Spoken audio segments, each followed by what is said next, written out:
Thank you, Madam President. You know, what a great time of the year. County fairs, state fairs, weather's changing. People are getting outside more. It's not quite as hot in most places.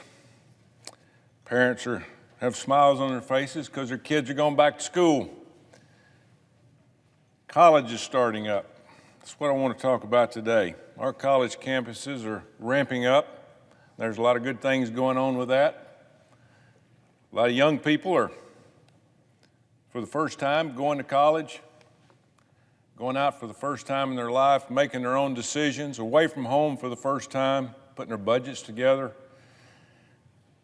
having to go by their own time, nobody to wake them up, having to wash their own clothes, having to do things they've never had to do before. For the first time in their life, they're responsible for themselves 24 hours a day.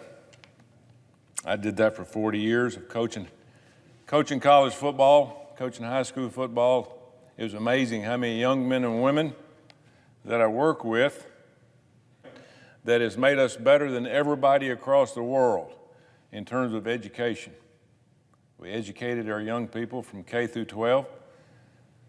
Everybody has an opportunity to go to college for an extended education. It's a great opportunity. It's fun to watch. I had a chance to watch a lot of young people have some great opportunities, make a lot of things out of themselves. I used to tell my players when I coached that you live in the greatest country on the face of the earth. If you're born in this country, you hit the lottery.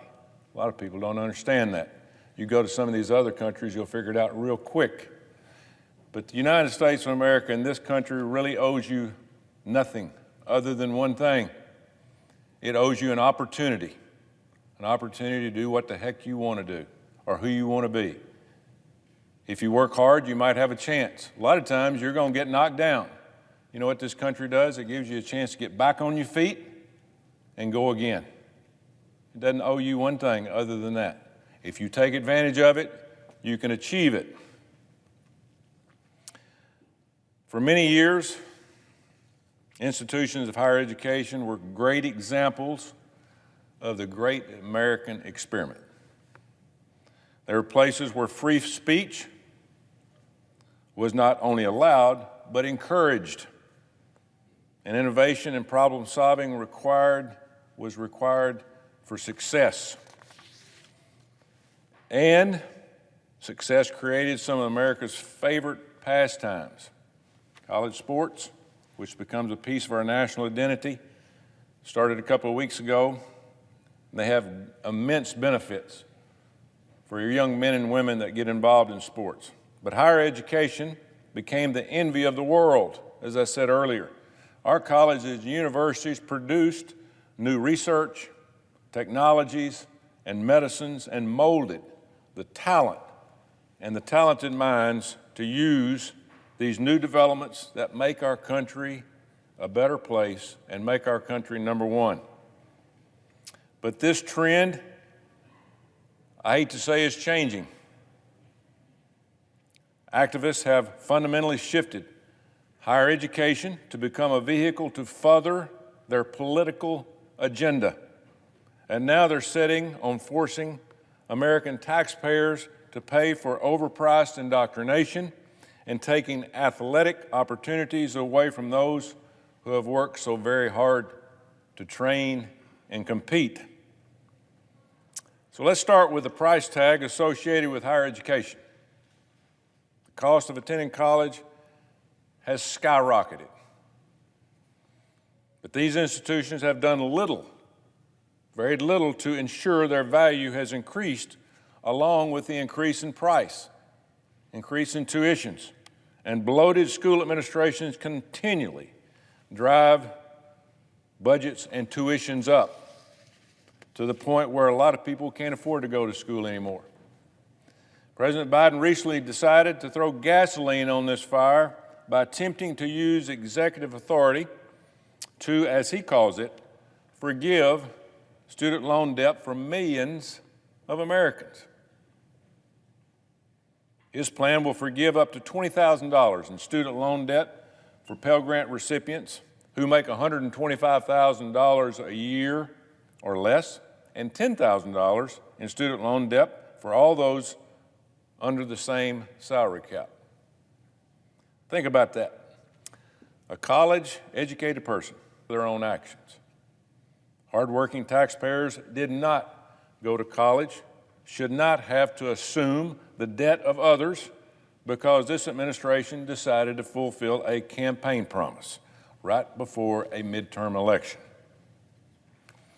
Further, this degradation of the value of college is just the latest in decades-long effort by those on the left to fundamentally change higher education and force their agenda on campuses across our country. And it comes right after this administration announced its plan to attack another key part of the American system, athletic competition and the level playing field created by Title IX.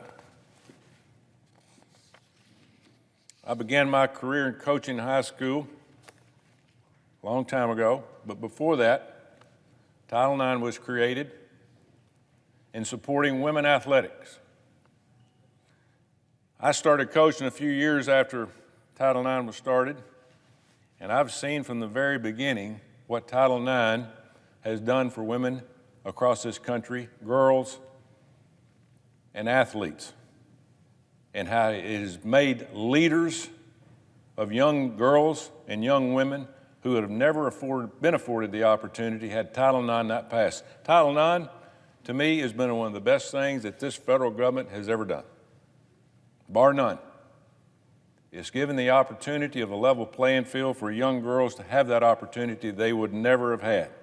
What it did, it said boys and girls had to have the same facilities, coaches, and same athletic budgets. Also, the same scholarships if they went to university. Men could not have more than women. And we have seen the explosion of women's sports, bar none. When I was coaching years ago, 3 to 6% of the high school girls, 3 to 6% played high school athletics. Today, we have close to 60%. Why? Because of Title IX, because of more sports that Title IX afforded, bigger budgets for women's athletics. It did a tremendous service to women and girls across this country. I'm proud of the progress this country has made and the immense talent that it has brought out because of what Title IX has done. But this anniversary, which was the 50th anniversary in June of Title IX, think about that, the 50th anniversary, how time flies. I'm not that old, but 50th anniversary of Title IX was in June. This anniversary comes at a challenging time now for young girls and women in sports. The ability to train and compete fairly is under attack from activists and this current White House. Since 2003, at least 28 biological males have won titles in various women events around the world. Think about that. Now we're allowing biological boys and biological men to compete against girls and women in sports, and they've won 28 titles. How fair is that? If the current administration and the activists pushing this policy have their way, biological males winning women's sports championships will become the norm. It will be an everyday occurrence. That is not fair. It's not fair for a young girl or a woman that's trained all their life in a sport to, at the end of the day, have to compete for a championship against a young boy who says or thinks that he's a woman. What's right about that? In July, the Department of Education published and proposed a rule to change how Title IX implemented in order to better align with the administration's progressive agenda. These proposed changes would require schools to allow, this is in Title IX now, will allow biological males to compete in women's sports.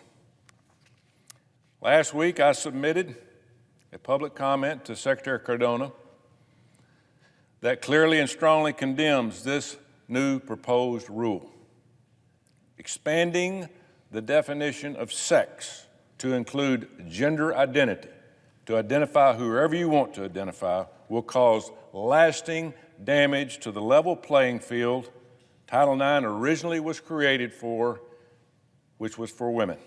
The change to Title IX would be a monumental setback for the generations of women who have benefited from the law over the last 50 years. So what are we going to do now? We're going to go back to square one because somebody wants to change it.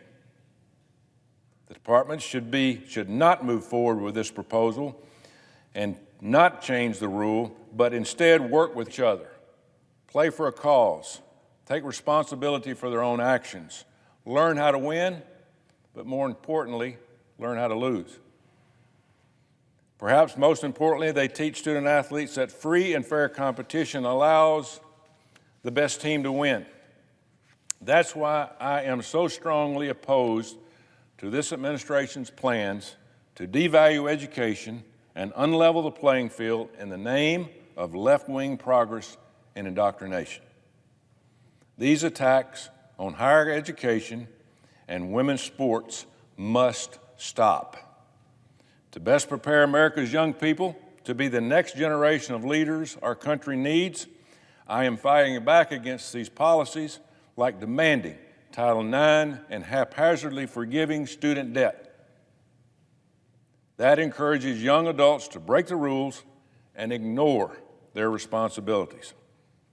Instead of making our colleges more expensive and less fair, Congress should be focused on reforms to get to the root of the cause.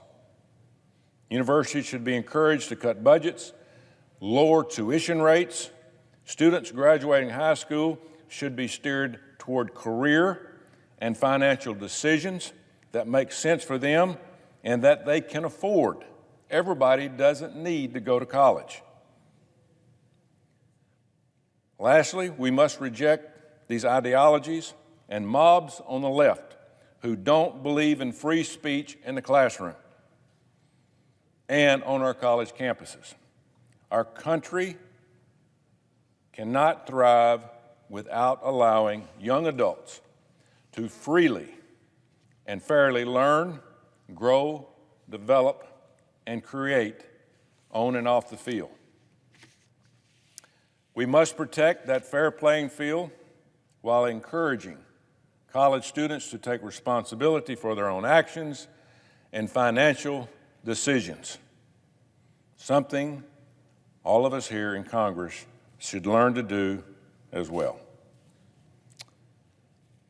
Mr. President, I notice the absence of a quorum.